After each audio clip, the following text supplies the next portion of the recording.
창세기 49장은 이제 야곱이 하나님 앞에 부름을 받을 때가 되어졌어요.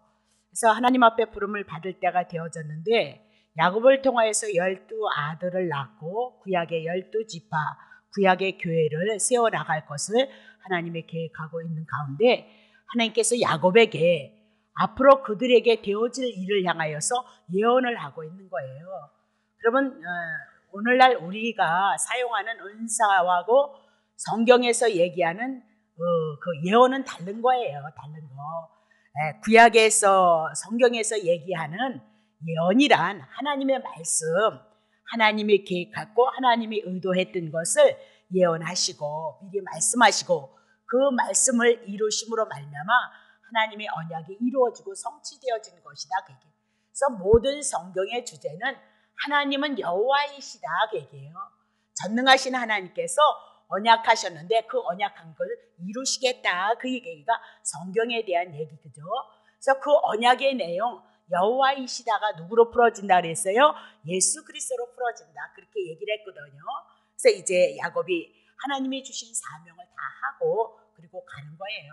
가면서 다시 하나님의 나라가 어떻게 이루어질 것인가에 대한 것을 말씀했는데 자, 한 절씩 그냥 풀어나갈게요. 뭐 그거 다시 또 볼 필요가 없으니까 한 절씩 풀어나가는데 어떻게 이루어지고 어떻게 성취되어지고 어느 땅에 가서 살았고 이런 모든 것들은 구약 성경을 여러분에게 뒷받침을 해드려야 되는데 또 거기까지 가려면 또 우리가 구약 성경이 미약하기 때문에 배경이나 환경이나 역사 속에서 어떻게 흘렀는가 그것을 여러분에게 가르쳐야 되니까 조금 어렵고 또 머리 아프다 그럴 것 같아서 그냥 나중에 성경에 창세기 기록하는 그 기록에는 남길 거예요. 근데 그때도 여러분이 잘 은혜가 되지는 않아요. 왜냐면 모르기 때문에 구약 성경을. 그래서 이 구약 성경이 어느 정도 우리가 이제 구약 성경을 쭉 해나가는데 해나가다 보면 그 말씀이 왜 거기에 왔는지 이해가 되어지는 거예요.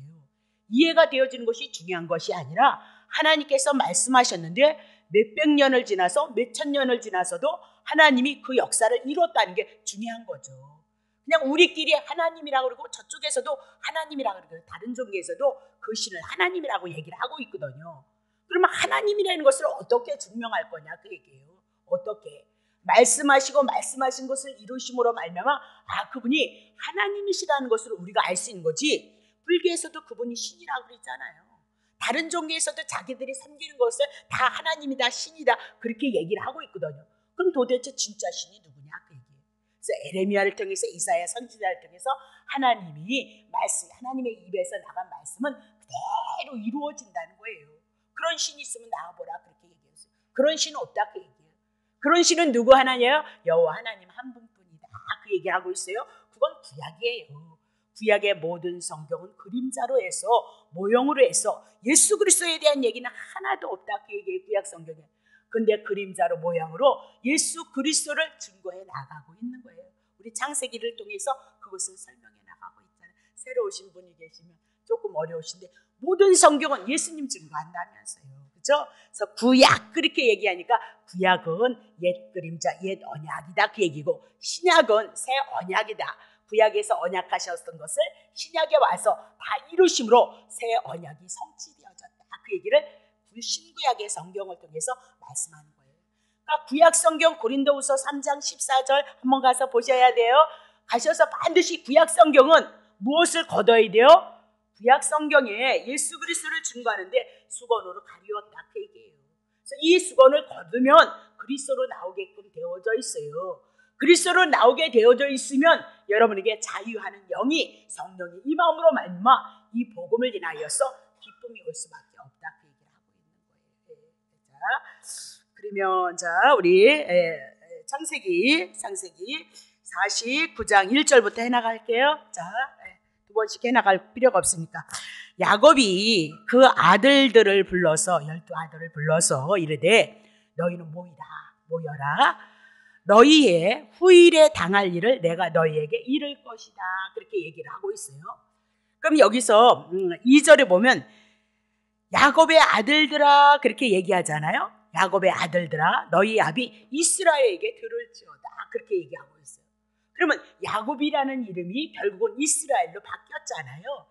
그러면 성경에서 야곱이라 나왔을 때는 육적인 이스라엘.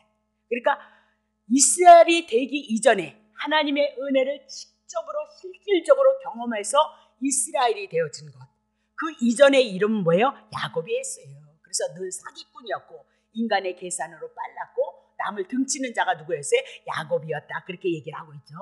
그래서 모든 성경이 이렇게 단어를 통해서 모든 것들이 예수 그리스도를 통하여서 우리들에게 보여주고 있는 계시처를 놓치시면 안 된다. 그 얘기죠. 다시 1절서부터 해나가요. 자, 1절 7절 야곱이 그 아들들을 불러 이르되 너희는 모이라 그렇게 얘기를 합니다. 자, 그러면 여기서 야곱이란 그 이름은 그리스도가 되어지기 이스라엘이 되어지기 이전의 상태의 이름 자여인을 말하고 있다. 그러면 하나님께서 이 야곱을 하나님께서 택하셨잖아요. 그리고 훈련시키고 연단하셔서 결국엔 나중에 이스라엘로 만들었던 걸 여러분 기억하실 거예요. 자, 그러면 우리도 지금 이렇게 육으로 예수 그리스도를 만나기 이전의 상태는 야곱의 상태이다 그 얘기예요. 그래서 하나님께서 여러분을 택하시고 택하신 여러분과 내가 그리스도 안에 들어와서 오늘 누구로 만들어지는 거예요? 이스라엘로 만들어지는 거예요. 이스라엘로 만들어지는 거다. 근데 야곱이 그 아들들에게 뭘 얘기해요? 너희의 후일에 당할 일을 내가 너희에게 이루겠다 그렇게 얘기를 하고 있죠. 그러면 후일에 당할 일 그렇게 얘기하면 하나님의 언약 자손들에게 장래에 있게 되어질 일을 향해서 말씀하고 있는 거예요. 그러면 야곱 스스로가 자기의 생각에 의해서 후일에 되어질 일들을 말하는 것이 아니고 하나님께서 야곱을 통해서 구약 12지파 12교회를 통해서 구약의 교회를 통해서 하나님의 행하실 일들을 향해서 말씀하고 있는 거예요. 그거 굉장히 중요해요. 그래서 장로교에서는 무엇을 주장하죠? 예정론을 주장해요. 예정론이 없으면 성경이 일관되게 나갈 수가 없어요.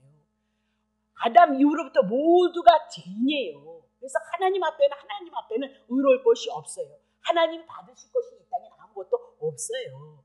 예수 그리스도가 하나님이 오셔서 하나님의 은혜로 말미암아 예수 그리스도를 통해서 하나님의 은혜를 주시는 것 그게 성경이거든요. 그 성경에는 하나님이 일하심을 보이는 거예요. 하나님이 말씀하시고 말씀하신 대로 일하시는 것을 가르쳐주고 있는 것이 성경이지 인간이 언제 무엇을 했기 때문에 하나님이 무엇을 했다? 그거 무너지셔야 돼요. 오늘 본문의 말씀을 통해서 또 우리가 그것을 배워나가는데 자 후일에 당할 일을 먼저 말씀하는 거예요. 여호와께서 그러면 여러분의 삶도 누가 주관하실 거예요? 여러분의 계획 안에 있지 않아요? 잠언서를 통해서 얼마나 많이 얘기했어요. 하나님의 계획대로 하나님의 의도대로 하나님의 뜻을 향해서 여러분의 삶의 여정이 있어요. 그게 성경이 펼쳐지지 아니하니까 인간이 무엇을 하면 하나님이 기뻐한다는 그 말에 우리가 춤을 췄지만 그거 진리 아니다 그 얘기예요. 내 영혼을 그래서 어두컴컴하게 했던 것이 예수 없는 상태의 삶은 그렇다 그 얘기예요. 율법과 선악과를 가면 어쩔 수 없다 그 얘기를 하고 있는 거죠. 다 그랬으면 자 보세요. 후일에 정하실 하나님께서 이스라엘 12아들들을 향해서 구약교회를 통해서 계획하셨던 그 내용들을 지금 말씀하고 있는 건데 그 내용은 하나님의 계획하심 따라서 말씀하는 거지 야곱 스스로 하는 거 아니다 그 얘기죠. 자 2절 보세요. 너희는 모여 들으라 그러니까 하신 그 말씀을 들으라 그렇게 얘기를 해요. 그러면 언약하시고 언약 어떻게 되어질 것이란 그 말씀을 미리 봤잖아요. 지금 야곱의 아들들이 12아들들이 봤거든요. 근데 나중에 그 말씀대로 이루어지는 거예요. 그러므로 말미암아 야곱의 아들들이 하나님이 말씀하시더니 정말 하나님이 말씀하신 대로 다 그렇게 되어지는구나 그것을 깨닫고 여호와 하나님을 알아가는 거예요. 그러니까 성경의 역사를 모르면서 하나님을 섬긴다 그건 신앙이에요. 그건 종교다 그렇게 얘기를 하고 있어요. 그래서 우리가 실패했다 그렇게 얘기하면서 모여 들으라 그 얘기입니다. 그러면 야곱을 통해서 하나님이 하시는 그 말씀이 들려지고 그 말씀대로 되어짐으로 말미암아 더 믿음의 확실한 믿음을 누가 가질 수 있어요? 야곱의 아들들이 가질 수 있다.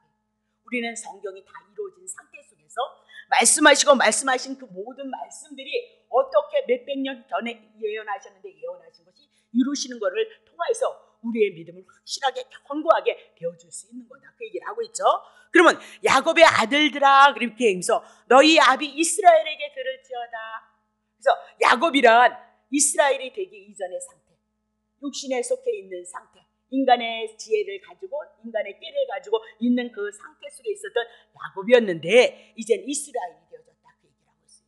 영적으로 하나님의 사람이 되어져서 내가 지금 너네들에게 말씀하고 있는 것은 하나님의 뜻을, 하나님의 진리를 너네들에게 지금 말씀하고 있는 거다. 그렇게 얘기를 하고 있는 거죠. 자, 그러면 자, 이스라엘이란 그 이름 속에 야곱이 12아들을 낳았어요. 그렇죠? 12아들을 낳았을 때 10이라는 숫자는 완전 숫자다. 그렇게 얘기해요. 그러면 3이라는 숫자가 하나님의 숫자죠. 성부, 성자, 성령, 3이라는 숫자 하나님의 숫자. 그리고 동서남북 이 땅의 세기를 4의 숫자, 고난의 숫자로 말씀하고 있어요. 그럼 3 곱하기 4를 통하여서 온 전체를 말씀하고 있는데 하나님과 이 땅의 수를 통해서 곱해서 3 곱하기 4에서 10이 하나님의 뭐예요? 역사의 완전수다라고 그렇게 얘기를 해요. 그러면 하나님의 능력과 땅의 사람, 고난의 사람들의 그 수를 하나님이 역사하는 그 수를 통해서 10이라는 숫자를 통해서 하나님의 역사가 완성되어지는 숫자가 뭐예요? 10이라는 숫자가 나와요. 그래서 구약교회는 뭐예요? 12아들이 12지파가 되어지고 구약교회가 되어져요. 그러면 그 구약은 그림자예요. 그러면 신약의 교회가 12사도를 통해서 신약교회가 형성이 되어지고 계시록을 통하여서 12지파가 나오고 12사도가 나오고 그렇게 얘기를 하고 있는 것을 볼 수 있어요. 그러면 12지파, 12사도를 곱해서 14만 4천이라는 숫자를 통해서 14만 4천이라는 숫자는 자, 숫자를 얘기하는 것이 아니고 구약교회와 신약교회, 하나님의 언약 백성들은 다 구원받을 것을 말씀하고 있다. 그렇게 여러분에게 풀어드렸죠. 자, 그러면 3절 보겠습니다. 자, 르벤에 대해서 얘기해. 첫 번째 아들 르벤은 내 장자, 너는 내 장자였고 나의 능력이었고 나의 기력의 시작이라. 위강이 초등하고 권능이 탁월하다마는 그렇게 얘기를 하고 있어요. 그러면 르벤은 야곱의 장자, 상속자다 그 얘기죠. 상속자의 명분을 타고났다 그렇게 얘기를 하고 있어요. 그러면 상속자는요 2배를 받아요. 아비를 대신할 수 있는 지위에 머물러 있고요. 집안과 사회를 향하여서 지도권을 부여받는 것이 장자의 몫이었다 그렇게 얘기해요. 그래서 하나님의 아들 예수 그리스도가 이 땅에 오므로 하늘과 땅의 모든 것들을요 다 부여받는 이유가 맏아들 예수 그리스도가 장자이기 때문인데 그렇게 얘기를 하고 있는 거거든요. 그러면 르벤은 야곱의 능력이다 그렇게 얘기하고 나의 기력의 시작이다라고 그렇게 얘기를 하고 있어요. 그러면 르벤은 야곱의 힘의 시작이고 위력의 시작이다. 그러니까 첫 번째 첫 아들을 낳았다, 첫 열매를 낳았다 그렇게 얘기를 해 나가고 있는 거죠. 자, 근데 위강이 르벤을 통하여서 야곱의 장자 르벤을 통해서 위강이 초등하고 권위와 위엄이 넘치고 월등하다 그렇게 얘기해요. 장자에 대한 직분은 그런 축복권이 있는 거예요. 그래서 우리는 장자에 대해서 예수 그리스도를 또 한번 생각해 볼 수 있는 거죠. 근데 권능이 어떡하대요? 탁월하다, 힘이 뛰어나다 그렇게 얘기를 하고 있어요. 근데 중요한 것은 봐요.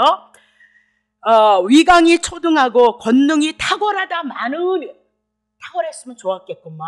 탁월하다마는 그렇게 얘기하죠. 그렇죠? 하나님이 주신 축복은 너무너무도 컸어요. 장자였기 때문에. 근데 4절 보세요. 물의 끓음 같았은즉 너는 탁월치 못하리니 내가 아비의 침상에 올라 더럽혔음이로다. 그가 내 침상에 올라왔도다. 그렇게 얘기해요. 그래서 여기서 물이 끓어오른 것 같이 그 얘기는 아비의 침상을 이렇게 비라를 아비의 첩을 어떻게 해요? 간음했던 사건을 얘기하고 있잖아요. 그러면 여기서 물이 끓어올랐다 그 얘기는 욕망이 강했다. 자기에 대한 육체의 욕망이 강했다. 그렇게 얘기하고 장자로서의 탁월함을 가지지 못한 자다. 그렇게 얘기를 하고 있어요. 그죠? 자, 그러면 그 이유가 그가 아비 야곱의 처 피라의 침상에 올라와서 동침했기 때문이다. 그 얘기는 곧 뭐예요? 음행했다 그 얘기예요. 물론 영적으로 육체적으로 간음을 했지만 그걸 통해서 우리는 성경 하나님의 말씀이니까 영적으로 풀어야죠. 그것이 뭐예요? 간음이고 우상숭배였다 그렇게 얘기를 하고 있거든요. 그러면 아버지의 침상에 올랐다 그 얘기는 아버지 처와 동침했다 그렇게 얘기하고 아버지의 자리에 올랐다 그 얘기를 하고 있는 거예요. 아버지의 자리에 올랐다. 그러면 하와가 선악과를 따먹었을 때 누구의 자리에 오르기 위함이었어요? 네, 하나님의 자리에 오르기 위해서 하나가 선악과를 따먹었다 그렇게 얘기를 해요. 그렇다면 그거는 사단이 뱀이 배후에서 역사했던 거예요. 그러면 르벤 배후에 누가 역사하고 있는 거예요? 사단의 계계가 흉내를 내고 있었다 그렇게 얘기를 하고 결국은 후일에 장자의 기업을 받지 못할 것을 예언을 하고 있다 그렇게 얘기를 하고 있어요. 그래서 장자의 그 기업이 사실은 누구에게 돼요? 라헬에게 낳았던 요셉에게. 지난주에 했죠? 요셉에게 2배의 축복이 그 아들들이 아들로 올라가는, 손자가 아들이 되어주는 그 축복이 있었던 것을 우리가 지난주에 공부했다, 그 얘기를 하고 있는 거죠. 자, 5절 보겠습니다. 시몬과 레위, 그렇죠. 2번째 아들, 3번째 아들인데 시몬과 레위는 형제예요. 그들의 칼은 잔해하는 기계로다, 그렇게 얘기를 하고 있죠. 자, 그러면 레아의 소생 두 사람은 사람됨이 같다, 그렇게 얘기를 하고 있는 거예요. 시몬과 레위를 형제로 묶으면서 형제예요. 물론 형제예요. 근데 그 형제 속에 의미를 보여요. 똑같은 사람이다, 그 얘기입니다. 기질이 똑같고 성격이 똑같고 생각이 똑같다, 그렇게 얘기를 하고 있어요. 자, 그러면 그들의 칼은 잔해하는 기계로다, 그렇게 얘기했을 때 시몬과 레위가 세겜에 올라가지 않아서 베델에 올라가야 되는데 세겜에 머물렀을 때, 그때 세겜에서 누가요? 자기 누이가 디나가 강간을 당함으로 말미암아 그들을 속이죠. 특별히 하나님이 언약하신 할례를 가지고 속여서 그들을 어떻게 했죠? 삭살하고 사람을 죽이고 그랬다, 그 얘기예요. 공범자였다, 그렇게 얘기를 하고 있는 거죠. 그래서 다시 보겠어요. 잔해하는 기계로다. 자, 6절 봅니다. 내 호나, 야곱이 자기의 영혼을 향해서 말하고 있는 거예요. 내 호나 야곱아, 이렇게 얘기하죠. 그들의 몸에 상관하지 말라. 시몬과 레위가 칼로 사람을 죽였던 그 자리에 난 상관하지 않기를 원하노라. 그게 하나님이 원하시는 뜻이 아니었잖아요. 그래서 야곱이 근심이 되어지고 걱정이 되어지고 빨리 어디로 올라갔어요? 베델로 올라갔던 사건 여러분이 기억하실 거예요. 다시 보세요. 내 영광아, 그래요. 첫 번째는 내 영혼아, 내 호나 하면서 야곱 자신을 향해서 말씀하고 있는데, 두 번째는 내 영광아, 그래요. 그러면 자기가 어떤 존재예요? 이스라엘이 되어졌던 것은 하나님의 흔적이 온 거예요. 하나님의 은혜가 온 거죠. 하나님이 정말 이스라엘 야곱과 씨름을 해서 기도했을 때 졌을까요? 져준 거잖아요. 그렇죠? 져줘서 이스라엘 백성들을 섬기기로 하나님이 약속하는 거잖아요. 그러면 내 영광아, 그 얘기는 자기는 하나님께서 자기를 만져서 이스라엘로 만들었다, 그 얘기예요. 하나님의 흔적이 있고 하나님의 은혜가 있고 하나님의 놀라우신 축복이 있는 내 영광. 이스라엘이 이 이름을 통해서 뭐라고요? 그들의 집회에 참여하지 말자. 그들이 뭐 했어요? 세겜 사람들을 향해서 칼로 다 쳐 죽였다, 그렇게 얘기를 하고 있는 거죠. 그래서 그들이 그 분노로 사람을 주고 그 혈기로 소의 발목 힘줄을 끊었음이니라, 그렇게 얘기를 하고 있는 겁니다. 자, 그러면 시몬과 레위가 자신들과 행하고자 하는 욕망대로 사람을 죽였다, 그렇게 얘기를. 물론 분했지만 그것이 자기의 욕망이었고 그들의 기질이었고 그들에게 뭐예요? 성격이었다, 그렇게 얘기를 하고 있는 거잖아요. 그러면 사람을 죽인 건 뭐 때문이에요? 그들의 분노, 그들의 혈기 때문이었다. 그것으로 끝나지 않았어요. 그 혈기가 소의 발목에 힘줄을 끊었습니다. 그러면서 가축까지도 힘줄을 잘라서 경제적으로 아무것도 하지 못하도록 박살을 낸 자가 누구예요? 시몬과 레위다, 그렇게 얘기하면서 잔해하는 기계로 표현을 해 나가고 있는 거죠. 자, 그러면 7절 봅니다. 그 노염이 혹독하니 저주를 그들은 받아요. 그렇죠? 그러면 분기가 맹렬하니 저주를 또 받을 것이고, 자, 내가 그들을 야곱 중에서 나누며 이스라엘 중에서 흩으시리로다, 그렇게 얘기를 하죠요. 그러면 여기서 내가 그들을 야곱 중에서 나누며, 요거는 레위 족속, 레위 지파를 향해서 말씀하고 있는 거예요. 거기다 그들을 그랬을 때 레위 지파로 써놓으셔야 돼. 나중에 여러분 성경을 풀어요. 자, 그러면 그 노염이 혹독하고, 그렇죠? 그래서 저주를 받고 분기가 맹렬하며 저주를 받을 것이도다, 그렇게 얘기를 하고 있어요. 그러면 노염과 분노가 그들을 망치게 했고 사람들에게 손해를 입혔다, 그렇게 얘기해요. 그것들을 인해서 죄를 졌고 그 결과는 뭐다? 저주이다, 그렇게. 그래서 또 이것 봐, 이거 저주 받았잖아, 이렇게 가시면 안 된다. 여러분과 내가 율법 지키느냐? 율법 못 지켜요. 그럼 죄인이다, 그 얘기를 하고 있죠.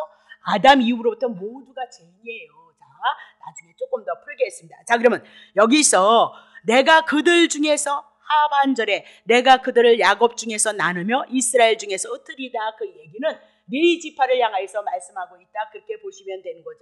자, 그러면 레위 지파는 이렇게 잔해하는 기계를 인하여서 저주를 받고 저주를 받는데, 특별히 레위 지파는 하나님 앞에 축복을 받아요. 참 이상하죠? 똑같은 기질을 가지고 똑같은 칼을 가지고 사람을 죽이고 협박하는 일을 했는데 분명히 시므온은 저주를 받는데 레위 지파는 어떻게 축복을 받더라 그 얘기를 하고 있어요. 이것이 뭐예요? 하나님의 은혜이다. 여러분과 내가 세상 사람보다 낫느냐? 못한 것도 많이 있어요. 좋은 것도 많이 있지만 근데 어떻게 하나님의 자녀 그건 하나님의 특별한 은혜이다 그렇게 얘기를 하고 있거든요. 자, 출애굽기 32장 25절서부터 쳐주세요. 출애굽기 32장 25절. 모세가 본즉 백성이 방자한 거예요. 십계명 받으러 갔다 내려오니까 뭐 생기겠어요? 금송아지 섬기면서 춤추고 하나님 앞에 예배드리고 있는 거예요. 그래서 모세가 보니 백성이 방자한 이는 아론이 그들을 방자하게 했던 거예요. 지도자가 얼마나 중요해요. 자, 방자하게 해서 원수에게 사단에게 뭐요? 조롱거리가 되고 있는 거예요. 그러니까 귀신이 여러분 그냥 건드리지 않아요. 죄를 졌을 때는 반드시 여러분에게 뭐요? 찾아오게끔 되어져 있어요. 율법을 통해서 내가 율법 지키지 못함으로 말미암아 죄 있는 것을 깨닫고 예수님이 내 죄를 위해서 가져갔다는 그 복음 안에 섰을 때만 귀신은 떠나는 거예요. 여러분을 건드리지 못한다니까요. 또 착한 척하고 겸손한 척하고 내가 죄인이래 죄래 그게 뭐예요? 원수 불러들이는 거예요. 그게 영적으로 바보다 그 얘기예요. 자 보세요. 자, 금송아지를 향하여서 원수 사단에게 조롱거리가 되게 했다 그 얘기잖아요. 6절 보세요. 이에 모세가 진문에 서서 가로되 누구든지 여호와 편에 있는 자는 내게로 나오라 하매 누가 나와요? 레위 자손이 다 모여서 그에게 나옵니다. 지금 이스라엘 백성들이 금송아지 섬기고 있어요. 모세가 와서 보니까 하나님 앞에 회방거리를 하고 있는 거예요. 그러니까 모세가 하나님 앞에서 여호와 편에 있는 자는 다 내게로 오는데 아무도 안 나오는 거예요. 근데 누가 나오고 있어요? 레위 자손이 나오고 있는 거예요. 레위 자손이. 자, 7절. 모세가 그들에게 이르되 이스라엘 하나님 여호와께서 이같이 말씀하시기를 야 이제 레위 자손이 나왔잖아요. 너희는 각각 허리에 칼을 차고 진문에서 저문까지 왕래하며 각 사람이 그 형제를 각 사람이 그 친구를 각 사람이 그 이웃을 돌로 가라. 왜? 우상 숭배했던 자들은 돌로 쳐 죽임을 받고 죽임을 마땅한 거예요. 그러니까 지금 누구? 레위 지파가 여호와 편에 서서 우상 숭배에 금송아지 했던 자들을 향해서 어떻게 죽이라 그 얘기를 하고 있는 거잖아요. 자 8절. 레위 자손이 모세의 말대로 행하며 이날에 백성 중에 3,000명가량이 죽임받은지라. 그래서 3,000명이 죽었어요. 여러분 기억하셔야죠. 그렇죠? 그래서 구약시대 예수 그리스도가 오기 이전에 율법의 시대는 어떻게 해요? 죽임을 당하는 시대예요. 그러나 사도행전에 베드로가 복음을 전했을 때 3,000명이 어떻게 하나님께 돌아오는 역사가 있었다. 율법이 뭔데요? 복음이 뭔데요? 율법의 시대는 죽여요. 그런 사도행전을 통해서 3,000명이 돌아오는 시대도 있었다는 거. 우리는 율법과 뭐예요? 복음을 갈라놓고 있는 거다. 그 얘기잖아요. 그래서 어쨌든 여기서는 죽였어요. 자 29절. 모세가 이르되 각 사람이 그 아들과 그 형제를 쳤으니 오늘날 여호와께 헌신하게 되어지는 거예요. 사단을 향해서 명했던 그 하나님의 원수 되어졌던 일들을 죽였던 것이 뭐예요? 여호와께 헌신하게 되었으니 그가 오늘날 너에게 복을 내리리라. 분명한 것은 하나님께서 부르셨잖아요. 모세를 통해서. 근데 레위는 부름을 받았어요. 근데 시므온은 거기에 응답하지 않았어요. 하나님의 택한 백성은 어쩌든지 하나님의 편에 이끌림을 받을 수 있도록 내주하시는 성령님의 역사가 있는 거예요. 똑같이 죄를 졌어요. 그랬는데 레위 지파는 하나님의 부름이 있었던 거죠. 그것이 뭐예요? 하나님의 계획 가운데 있었던 거예요. 그가 잘남이 아니라 죄인이었던 그가 뭐가. 그래서 하나님의 나라를 헌신해서 복을 봐서 레위 지파가 뭐예요? 제사장이 되어지잖아요. 근데 제사장들을 통하여서는 어떻게 해요? 땅을 분배하지 않잖아요. 각 지파에다가 어떻게 도피성을 세워서 레위 지파를 통하여서 이스라엘 백성들의 죄를 용서받게 하는. 그래서 뭐라고 얘기해요? 다시 넘어오세요. 다시 49장 7절 보세요. 49장 7절. 그 노염이 혹독하니 저주를 받을 것이고 분기가 맹렬하니 저주를 받을 것이라. 내가 그들을 야곱 중에서 나눌 것이다. 그런데 저주를 받는데 시므온은 그런데 레위는 내가 그들을 야곱 중에서 나누며 이스라엘 중에서 흩어서 레위 지파로 제사장의 직분을 감당하게 하는 축복이 있었다. 저는 이 얘기 속에서 뭘 얘기하고 싶은 거예요? 죄는 똑같이 졌다는 거예요. 근데 어떤 사람은 심판을 받아요. 근데 어떤 사람은요? 네, 하나님 앞에 복을 받더라. 우리 똑같이 세상 사람이나 우리나 죄짓기는 마찬가지예요. 그러나 예수 그리스도께서 영원전에 계획하셨던 그 예수 그리스도가 우리 안에 들어오셔서 우리로 하여금 구원에 이르게 하고 예수 없는 자는 심판에 이를 것을 구약 성경을 통해서 이미나도 그림자로 모형으로 우리들에게 말씀하고 있다. 그렇게 얘기를 하고 있는 거죠. 다시 보겠습니다. 자, 그러면 8절입니다. 8절.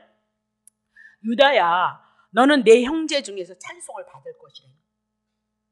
유다도 나쁜 짓 많이 했거든요. 사실은요. 나중에요. 유다야, 너는 내 형제 중에서 찬송이 될 거라는 거예요. 그래서 내 손이 원수의 목을 잡을 거라는 거예요. 유다의 손이 유다의 원수의 목을 잡을 것이고 내 아비들, 유다의 형제들이 내 앞에서 절을 하게 되어질 것이다. 높임을 받을 것이다. 그렇게 얘기를 하고 있는 거죠. 자, 그러면 그런 사건이 또 있었어요. 자, 창세기 9장 26절. 가로되 셈의 하나님 여호와를 찬송하리로다. 가나안은 셈의 종이 되어지고. 자, 창세기 9장을 통하여서 어떤 노아가 포도주의 찌함으로 말미암아 하체를 벗었다. 그 얘기죠. 그때면 부끄러움이다, 수치이다, 죄인이다 그 얘기를 하고 있어요. 육체의 정욕에 취했던 자다 그렇게 얘기를 하고 있거든요. 근데 셈과 야벳이 아버지의 하체를 뒤로 가서 옷을 덮어줬다 그 얘기죠. 그래서 성경에는 옷 입는 얘기가 그렇게 많이 있고 옷 벗는 얘기가 그렇게 많아요. 그래서 옷을 벗었다, 부끄러움 가운데 있다, 죄 가운데 있다, 수치 가운데 있다 그 얘기예요. 옷을 덮었다, 그렇다면 부끄러움과 수치를 가려줬다 그 얘기를 하고 있어요. 용서함을 받았다, 성경은 다 그런 얘기를 하고 있는 거예요. 그러면 셈의 왜 야벳도 아버지의 뒤로 가서 하체를 덮어줬는데 왜 셈의 하나님을 찬송할까요? 셈의 하나님, 셈의 족속을 통해서 누가 오죠? 예수 그리스도가 오셔서 노아의 부끄러움과 수치를 가려주기 때문에 그것을 알았어요. 깨어나서 나는 이렇게 육신 속에서 죄 가운데 머물 수밖에 없는 이 죄인인데 셈의 하나님으로 셈을 통해서 셈 족속을 통해서 예수 그리스도가 오셔서 노아의 부끄러움과 수치를 가려줄 것을 믿고 있었다 그 얘기예요. 왜? 창세기 6장에 보면 먼저 노아는 하나님 앞에 은혜를 입었죠. 그래서 의인이 되어진 거잖아요. 구원을 얻었다 그 얘기예요. 그래서 그 노아는 누구를 알고 있어요? 하나님의 언약, 은혜에 대해서 알고 있어요. 노아가 어디에 들어갔어요? 심판 가운데 있을 때, 물심판이 있었을 때, 홍수 심판이 있었을 때 배에 들어갔잖아요. 배는 뭐예요? 교회를 얘기하고 즉 예수 그리스도를 얘기를 하고 있는 거예요. 그렇죠? 그 사건이 있었기 때문에 9장을 통해서 셈의 하나님을 찬송하는 것은 셈의 후손을 통해서 예수 그리스도가 오셔서 자기의 부끄러움과 수치를 가려줄 것을 믿고 있었다. 그렇게 얘기를 하고 있는 거죠.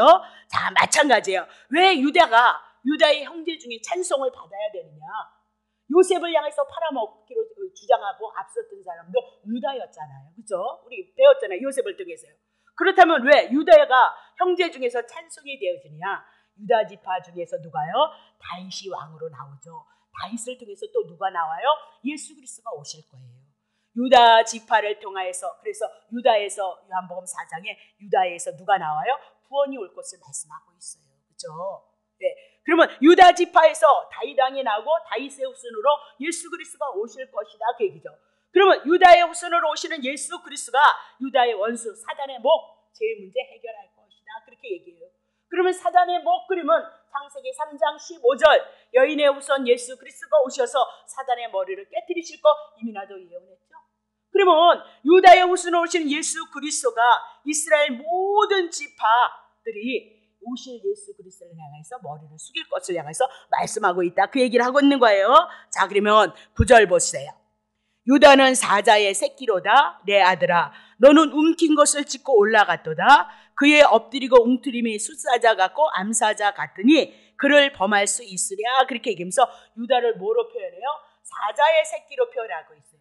그러면 사자다 그러면 짐승 중에 최고의 힘을 가진 것이에요. 사자다 그렇게 얘기하고 사자보다 더 큰 힘센 짐승이 없대네요. 그렇다면 사자, 유다의 사자,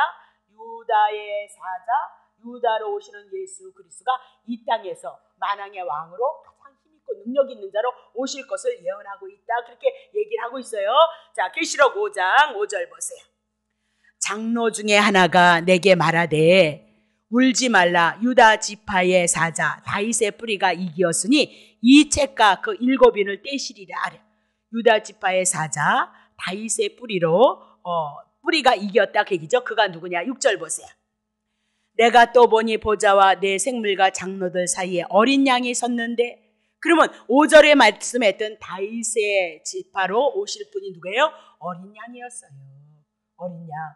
그러면 어린 양으로 오신 분이 누구예요? 예수 그리스도이다. 그렇게 얘기하고 유다의 후손으로 예수 그리스도가 사자의 새끼로 오셔서 사단을 다스릴 것을 말씀하시고 승리할 것을 말씀하고 있다. 그렇게 얘기를 하고 있어요. 근데 중요한 것이 뭐냐면 자 49장 9절 치세요.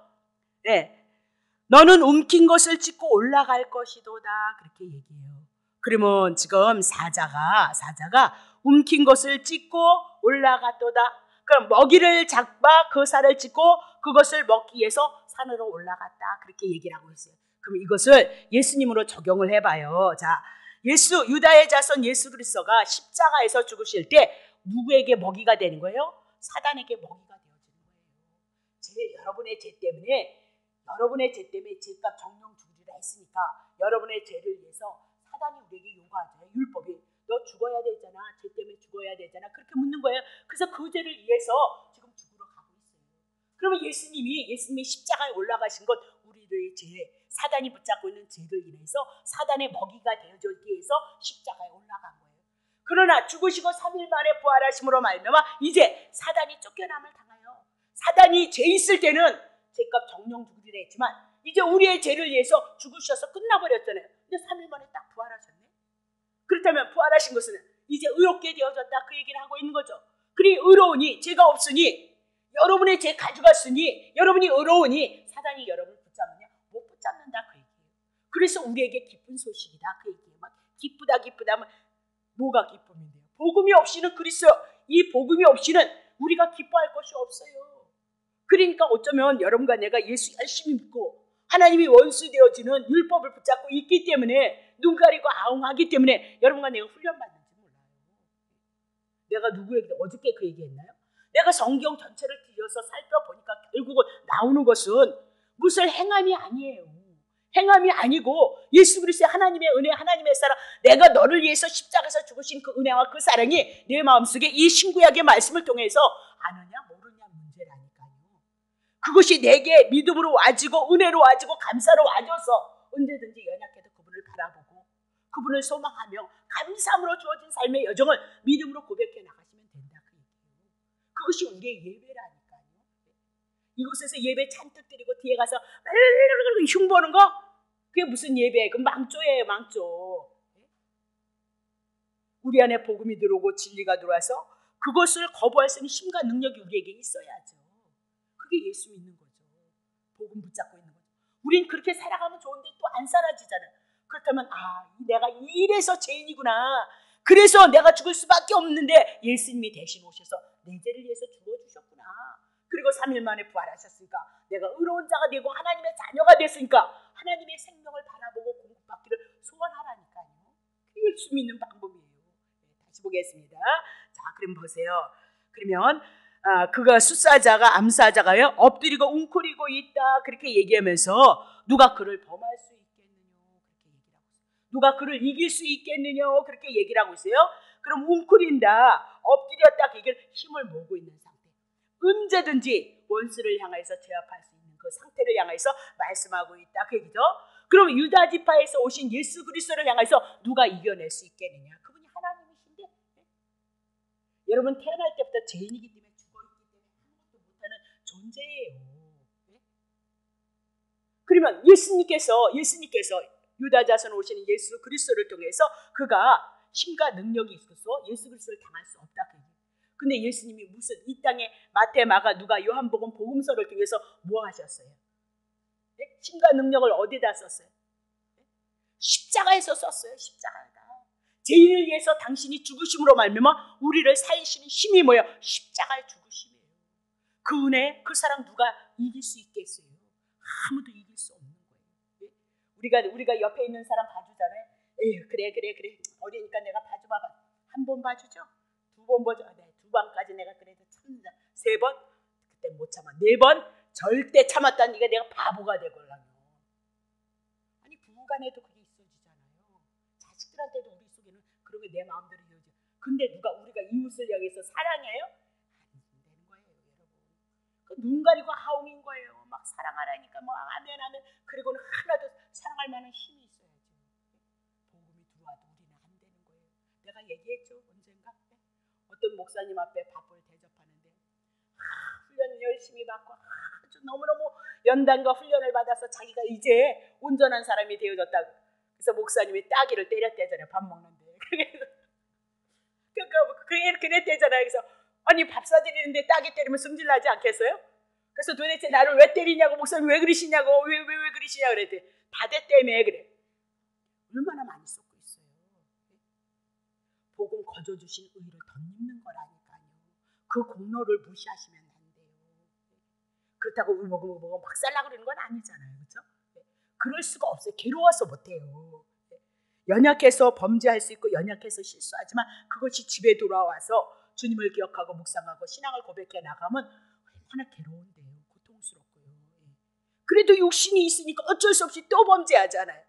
그런 우리가 하나님의 의를 거저주신 은혜를 입었다, 그 얘기를 하고 있는 것이고요. 복음이에요. 성경이다, 그 얘기를 하고 있는 거죠. 자, 그러면 10절 봅니다. 홀이 왕권이 유다를 떠나지 아니하며 치리자 통치자의 지팡이가 그 발 사이에서 떠나지 아니하시기를 실러가 오시기까지 미치리니 그에게 모든 백성이 복종하리로다, 그렇게 얘기죠. 그래서 홀이란 왕권이다, 그렇게 얘기해요. 그러면 홀이 왕권이 유다를 떠나지 않는다, 왕들이 유다 지파에서 나올 것을 말씀하고 있다, 그 얘기예요. 그러면 치리자, 그거는 통치자, 지팡이다, 그 얘기는 막 영화에 보면 지팡이 짚고 다니는 거 있죠. 모세의 율법 아니에요. 여기서 지팡이는 뭐예요? 왕권을 얘기하고 있어요. 그러면 치리자 지팡이가 그 발 사이에 유다 지파 중에서 떠나지 아니할 것을 말씀하고 있거든요. 안 떠나요. 그래서 창세기 17장 6절 유다의 왕들은 쭉 나오고 있는데 나중에 이제 역대상 해나갈게요. 자, 내가 너로 심히 번성케 하리니 아브라함에게 언약하신 거잖아요. 나라들이 내게로 쫓아 일어나며 열왕이 어떻게 내게서 쫓아나리라. 그래서 아브라함과 이삭과 야곱에게 언약하신 그 언약을 그대로 내려가고 있는 거예요. 그럼 열왕이 나오리라 했던 그 말씀이요, 어떻게 해요? 이제 유다 지파를 통해서 많은 왕들이 나와요. 그 말씀이 그대로 이루어지고 성취되어지는데, 특별히 여기서 보는 것은 치리자의 지팡이가 그 발 사이에 떠나지 아니하시기를 실러가 오기까지 있을 것이로다. 그럼 실로는 무슨 뜻이냐? 평화를 가져오는 자. 평화가 오기까지, 예수님이 오기까지, 참 왕이 오시기까지 유다 지파에게서 왕들이 쭉 나올 것이랄 거예요. 그럼 유다 지파에서 이제 겨우 계속 왕들이 나오다가 결국은 마지막에 왕 중에 왕 누가 나오죠? 예수님이 나오실 것을 말씀해 나가고 있다, 그 얘기입니다. 자, 누가복음 1장 32절. 저가 큰 자가 되고, 하나님 1장이니까 아기 예수 태어난 거죠, 그렇죠?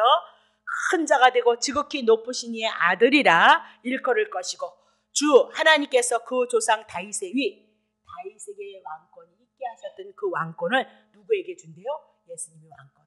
그래서 이 땅의 모든 왕들은 그냥 다 실수하고 넘어지고 범죄하고 그래서 다 죽었어요. 남유다도 하나님 앞에 우상 숭배함으로 말미암아 범죄해서 망했다니까요. 그건 그림자에 오실 예수 그리스도. 자, 3절.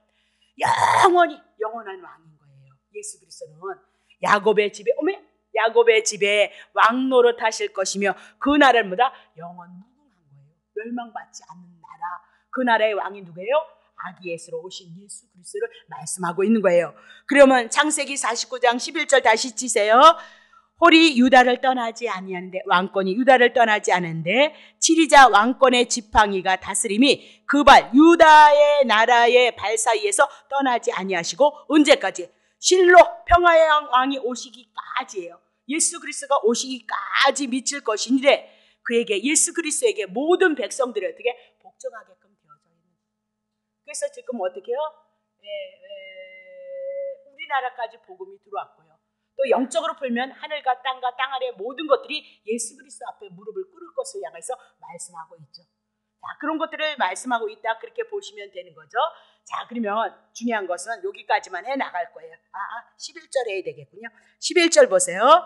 그의 나귀를 포도나무에 맬 것이고, 그러면 그의 나귀가 뭐예요? 여기서 나귀는 부정한 짐승이 아니고요, 예수 그리스도를 상징하고 있어요. 그의 나귀 예수 그리스도가 겸손으로 이 땅에 오시는데 포도나무에 맬 것이라는 거예요. 그러면 포도나무는 누구를 상징하죠? 이스라엘을 상징하는 거예요. 이스라엘에게 맬 것이고 암나귀 새끼를 아름다운 포도나무에 맬 것이도다. 아름다운 복음. 하나님의 선한 일에 이스라엘을 향하여서 그 나귀를 맬 것인데 또 그 옷을 포도주에 빨며 그 복장을 포도즙에 빨리로다. 아름다운 포도나무 이스라엘을 향하여서 그의 나귀 겸손이죠. 겸손으로 왔는데 평화를 얘기하네요. 나귀는 평화를 상징하고 있는 거예요. 그러면 나귀를 포도나무에 유다의 자손으로 오신 예수 그리스도가 평화를 가지고 번영을 가지고 어디로요? 이스라엘과 엮어질 것을 말씀하고 있다. 그렇게 보면 되고요. 여기서 옷을 포도즙 그렇게 얘기하고 있어요. 그러면 나귀 평화로 오시는 예수 그리스도를 이스라엘을 매는데 이거는 포도즙이에요. 오실 예수 그리스도가 십자가에서 죽으심으로 말미암아 뭘 빨아요? 포도주로 무엇을 빨아요? 옷을 빨아요. 복장을 포도즙에 빨리로다 그렇게 얘기를 하고 있거든요. 그러면 유다의 자손으로 오실 예수 그리스도를 인하여서 그들의 죄가 사함을 받을 것을 향해서 말씀하고 있어요. 되게 어려운 거예요. 그냥 그렇다 이해만 조금 오시면 아주 100점이에요. 100점. 너무너무 어려운 거예요. 자, 다시 보겠습니다. 그러면 빠는 거에 대해서 한번 봐요. 계시록 22장 14절. 두루마기를 빠는 자들은 복이 있나니 옷 빠는 거 얘기하고 있잖아요. 그렇죠? 이는 저희가 생명나무에 들어가며 문들을 통하여 성에 들어갈 권세를 두루마기 옷을 빠는 자. 아까도 얘기했죠? 술에 취해서 옷을 벌거벗은 거. 아담과 하가 하나님 앞에 범죄함으로 옷이 벌거벗은 거. 부끄러움과 수치를 알았던 거 동일한 거예요. 그러면 부끄러움이란 죄다 그렇게. 두루마기가 더럽다 그 얘기는 뭐예요? 예, 죄 가운데 있다 그 얘기예요. 그래서 그것을 빤다 그 얘기예요. 누구로 빠는 거예요? 이는 빠는 자들은 복이 있는데 이는 저희가 생명나무 복음 예수 그리스도로 나아갈 수 있고요. 문들을 통하여 성에 하나님의 성 예루살렘의 성에 들어갈 권세를 얻으려옵니다. 그렇게 얘기를 하죠. 계시록 7장 14절 보세요. 내가 가로되 내 주여 당신이 알리다 하니 그가 나더러 이르되 이는 큰 환난에서 예수님의 재림의 사건이 있었을 때 심판이 있거든요. 근데 그 안에서 구원받는 무리가 있어요. 그것을 큰 환난이라고 풀어요. 계시록 7장 나오는 자들인데 환난에서 어떻게 나온대요? 쏙 빠져나온대요. 어떻게 빠져나온대요? 어린 양의 피에 그 옷을 씻어 희게 하였느니라. 그래서 지금 신구약에 뭐 증거하는 거예요? 예수 그리스도 증거하는 거예요. 예수 그리스도가 내 죄를 위해서 가져갔잖아요. 3일 만에 부활하셨죠? 우리가 하나님 앞에 의롭게 되어져서 하나님의 자녀가 되어졌다. 신구약의 성경 그것밖에 없어요. 그러면 어린 양의 피에 예수 그리스도로 내가 제사함을 받고 구원을 얻었구나. 그것으로 인하여서 어떻게 쉬게 되어졌도다. 그렇게 얘기를 하고 있어요. 자, 그래서 옷에 창세기 49장 11절 주세요. 그 옷을 포도주에 빨며 그 복종을 포도즙 그렇게 얘기를 한 거예요. 아까는 포도나무였는데 지금 포도즙 이렇게 얘기를 하고 있는 거예요. 그래서 그렇게 풀어드렸습니다. 자, 12절 그 눈은 포도주를 인하여서 눈이 붉겠고 그렇게 얘기했어요. 그럼 포도주는 뭐라 했어요? 예수 그리스도가 오셔서 유다의 자손으로 오신 예수 그리스도가 십자가에서 죽으셔서 피를 흘림으로 인하여서 어떻게 눈이 붉어진다. 그 은혜가 너무 충만하다.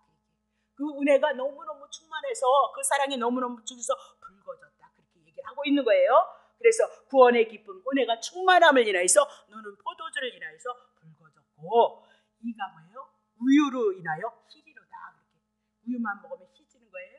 그래서 우유는 뭐예요? 양식인 거잖아요. 양식, 그죠? 그러면 예수 그리스도에 대한 그 양식을 먹음으로 말미암아 희리다, 거룩해졌다, 깨끗해졌다. 그렇게 얘기를 해나가고 있는 거예요. 그리고 13절 봅니다. 거기까지만 하죠. 스불론은 해변에 거하리니 그것에 배 매는 해변이라 그 지경이 시돈까지이라. 그렇게 얘기하면서 스불론은 그냥 해변에서 살 것을 향해서 말씀하고 있다. 그 얘기입니다. 그래서 창세기 49장은 유다에 대한 얘기, 루벤에 대한 얘기, 레위 지파에 대한 얘기, 유다에 대한 얘기, 또 나중에 요셉에 대한 얘기를만 해나가면 얼충 해결할 것 같아요. 그러면 스불론은 해변에 거한다 그랬는데 정말 해변에 거했는가 한번 보세요. 마태복음 4장 15절. 스불론 땅에 나왔네요. 스불론 땅과 납달리 땅과 요단강 강 저편에 해변에 있을 거 말씀하셨죠. 요단강 저편에 해변의 길과 이방의 갈릴리요. 그렇게 얘기를 하고 있어요. 그러면 15절은요. 예, 다시죠. 흑암에 앉은 백성, 그들이 어땠대요? 흑암에 앉은 백성, 제 가운데는 백성, 큰 빛을 보는 거죠. 예수 그리스도가 이 땅에 빛으로 오셨잖아요. 그렇죠? 사망의 땅과 그늘에 앉은 자들에게 빛이 비치었도다 하였도다 그렇게 얘기하면서 스브론 해변에 살 것을 말씀하시고, 먼저 거기에 뭐가 들어가요? 복음이 먼저 들어가고 있어요. 죄인에게 먼저 뭐가 들어가죠? 복음이 들어갈 것을 향해서 말씀하고 있고, 기쁜 소식이 그들에게 증거되어질 것을 향해서 말씀하고 있다. 자, 다음 주에 15절서부터 해나갑니다. 자, 그러면 중요한 것은 야곱의 육적인 장자는 르우벤이었어요. 근데 르우벤이었고, 그리고 실질적인 장자의 축복은 누구에게 들어갔죠? 요셉에게, 요셉의 아들들까지 아들 안에, 야곱의 아들 안에 들어가는 축복이 있었다. 그렇게 얘기를 하고 있어요. 근데 메시아가 탄생할 왕적인 계보 장자는 유다에게 주어지고 있다. 그렇게 얘기해요. 그럼 유다는 특별히 뭘 잘했느냐? 그렇지 않다. 하나님의 주권이다. 그 얘기, 하나님의 주권. 분명히 요셉을 팔아넘기는데 앞장선 자도 유다였다라고 그렇게 얘기를 하고 있는 거죠. 야곱이 개인적으로는 누굴 주고 싶었을 거예요? 만민의 생명을 구원한 요셉에게 영적인 장자의 직분도 주고 싶었을 거예요. 그런데 그렇게 되지 않냐고 하나님의 주권적인 그 섭리로 인해서 누구를 택하시죠? 유다 지파를 택한다. 그렇게 얘기를 하고 있어요. 그러면 행위를 따지자면 유다 지파는 거리하고 멀다. 그렇게 얘기를 하고 있어요. 창세기 38장에 유다는 가나안 여인을 아내로 맞잖아요. 그렇죠? 그리고 그 사이에서 태어난 두 아들이 엘과 요난이 어떻게 해요? 진노를 받아요. 하나님의 심판을 받았다. 그렇게 얘기를 하고 있어요. 근데 나중에는 또 유다 자신도 누구를 취해요?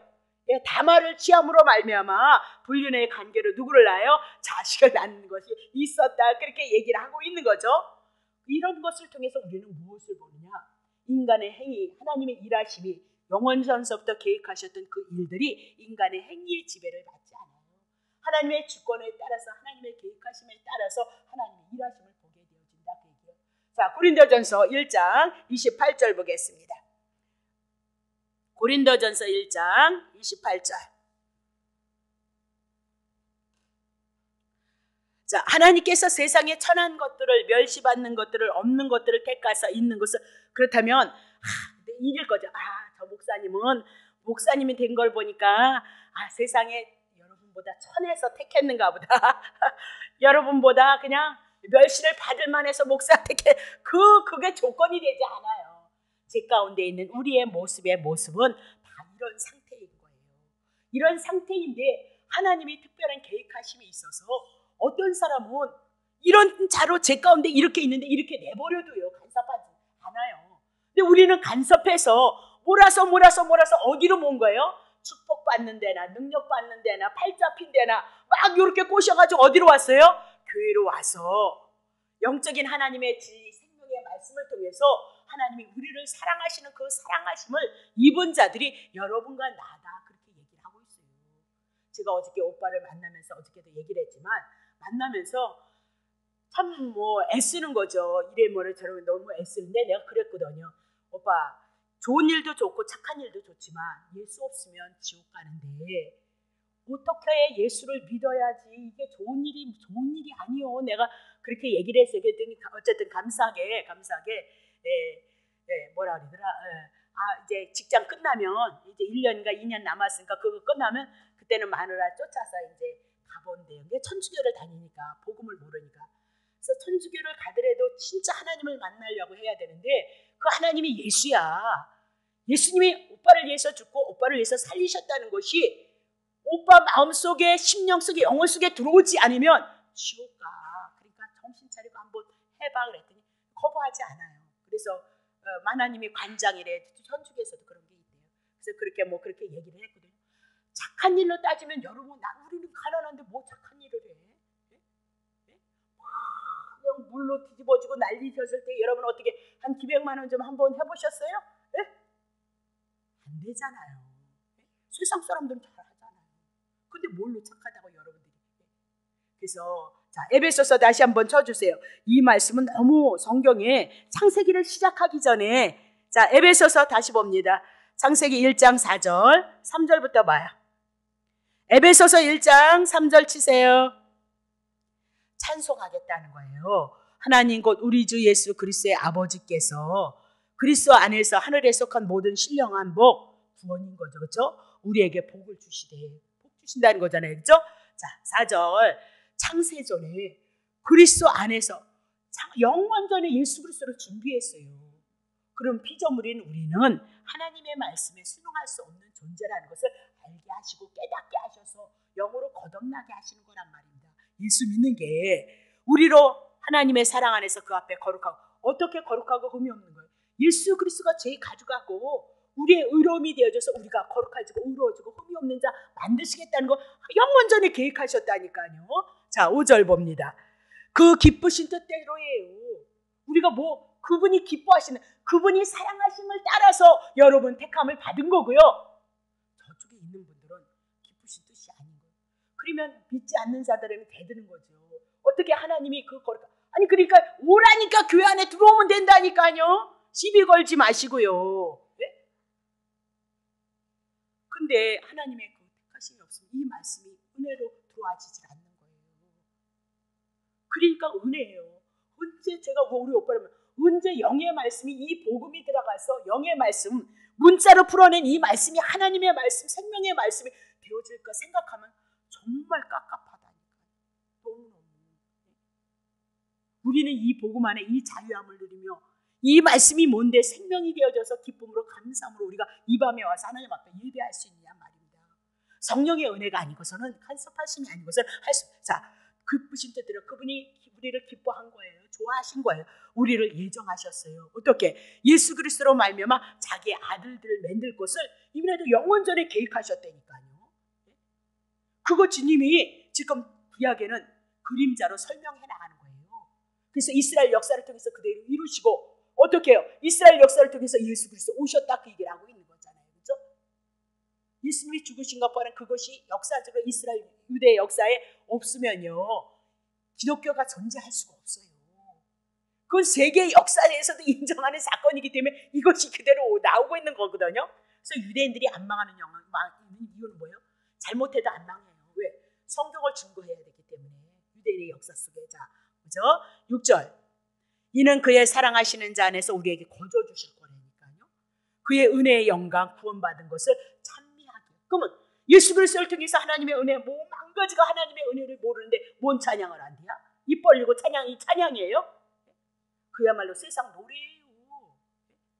그리스도를 통한 그 구원에 대한 오늘도 하나님의 계획, 하나님의 주권을 향할 내 주권이, 하나님의 주권이 나에게 임한 이 은혜 없이 뭔 찬양을 해요? 4분의 4박자에 빵빵빵빵 치면요 흥 안 날 사람 어디 있어요? 그것이 여러분 찬양이라고 생각하세요? 은혜가 없으면요, 그 구원에 대한 감사가 없으면요 하나님 앞에 영광 아니에요. 예배 아니에요. 7절 보세요. 우리가 그리스도 안에서 그의 은혜의 풍성함을 따라 그의 피로 말미암아 곧 뭐예요? 제사하며. 여러분 죄 문제 어떻게 해결하실래요? 하나님 앞에 지은 그 죄 문제. 우리나라 법이 있잖아요. 죄 지면 나라의 법에 저촉이 되잖아요. 막 목사님이 딸 죽여서 뭐 끌려갔다면서요. 살인죄 적용되어졌다면서요. 그러니까 여러분 승질 내지 마세요. 승질 내다 보면 더 승질이 나서 그러게 한순간인 거겠죠. 누가 그리고 싶은 사람이 어디 있겠어요?